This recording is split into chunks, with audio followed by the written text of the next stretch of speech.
Handling bad patient outcomes can be some of the most stressful times of a healthcare provider's career, not to mention the stress and possible injury endured by patients and their loved ones. There are a few terms commonly used to describe bad patient outcomes. An adverse event is when a medical intervention of some sort results in harm to the patient.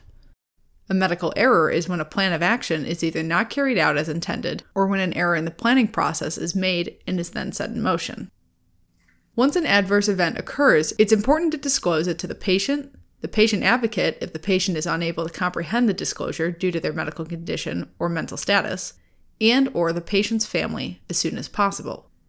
Even if a full investigation has not been completed yet, it is best to share the known facts early on, and to provide assurance that additional factual information will be disclosed as soon as it's discovered. Especially in the early period of an adverse event, knowing exactly how or why it occurred is difficult to determine. Therefore, when it comes to answering questions with unclear answers, it is best to avoid speculation. Knowing how to say sorry is important. Saying, "We're sorry we did this to you," claims responsibility. On the other hand, saying, "We're incredibly sorry that this happened to you," conveys empathy. This acknowledges the bad outcome, helps to minimize emotional trauma, and begins to repair the doctor-patient relationship. Patients also want to know why this happened, what can be done to help fix it, and what preventative steps will be taken in the future.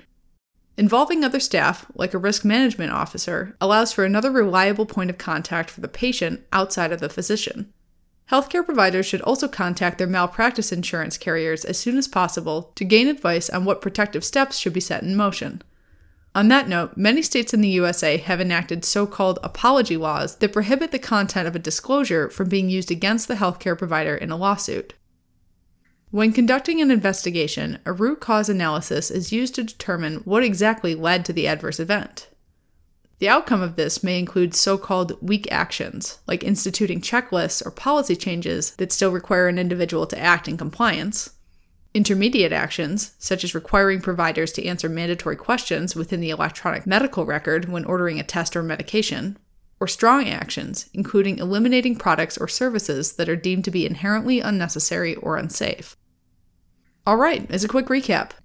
Once an adverse event occurs, it's important to disclose it to the patient and or the patient's family or patient advocate as soon as possible. It is best to share known facts with the patient or the patient's family early on, while being careful not to speculate or admit fault when the entire picture is unclear.